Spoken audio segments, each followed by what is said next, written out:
গাজায় দীর্ঘদিন ধরে চলা রক্তক্ষয়ী সংঘর্ষের মধ্যে নতুন এক মোড়। মার্কিন প্রেসিডেন্ট ডোনাল্ড ট্রাম্প দাবি করলেন ইসরায়েল নাকি এবার ৬০ দিনের যুদ্ধবিরতির প্রস্তাবে রাজি হয়েছে। হ্যাঁ, ঠিক শুনেছেন। ট্রাম্পের কথায় তার প্রতিনিধি দল সম্প্রতি ইসরায়েলি আধিকারিকদের সঙ্গে এক গুরুত্বপূর্ণ বৈঠক করেছে, আর সেখানেই নাকি ২ মাসের যুদ্ধবিরতিতে রাজি হয়েছে ইসরায়েল। তবে এই ঘোষণার সঙ্গে সঙ্গে ট্রাম্প হুঁশিয়ারিও দিয়েছেন। তার সোজা কথা, যদি হামাস এই প্রস্তাবে রাজি না হয় তাহলে ফল খারাপ হবে তাদের জন্যই। কাতার ও মিশরকে ট্রাম্প অনুরোধ করেছেন যেন তারা হামাসকে বোঝায়। ট্রাম্পের দাবি তার লক্ষ্য দুপক্ষের মধ্যে স্থায়ী শান্তি ফেরানো।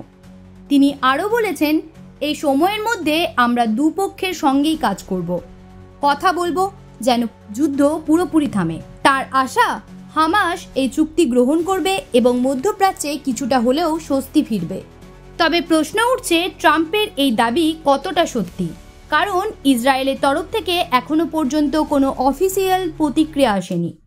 যদিও নানা সূত্র বলছে ট্রাম্পের প্রতিনিধি দল ইতিমধ্যেই নেতানিয়াহুর ঘনিষ্ঠদের সঙ্গে দেখা করেছে।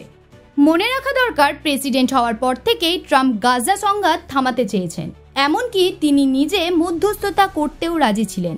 এর আগে কাতার ও মিশরের উদ্যোগে জানুয়ারি মাসে একবার যুদ্ধবিরতিতে রাজি হয়েছিল দুই পক্ষ। তবে মার্চ মাসেই সেই যুদ্ধবিরতি ভেঙে ফের হামলা শুরু করে ইসরায়েল। এদিকে যুদ্ধবিরতির সময়েও ইসরায়েলের বিরুদ্ধে অভিযোগ উঠেছে, গাজায় খাদ্য ও ওষুধ পৌঁছাতে দিচ্ছে না তারা। হাজার হাজার প্যালেস্টাইনবাসী ভুগছেন তীব্র অনাহারে, অনেকেই প্রাণ হারিয়েছেন, আর তাই বিশ্বজুড়ে যুদ্ধ থামানোর ডাক উঠেছে। এই প্রেক্ষাপটে ট্রাম্পের নতুন প্রস্তাব অত্যন্ত তাৎপর্যপূর্ণ। তবে হামাসও কিছু শর্ত দিয়েছে। তাদের দাবি, অবিলম্বে যুদ্ধ থামাতে হবে এবং গাজা থেকে ইসরায়েলি সেনা সরাতে হবে। কিন্তু এই শর্ত মানতে নারাজ ইসরায়েল।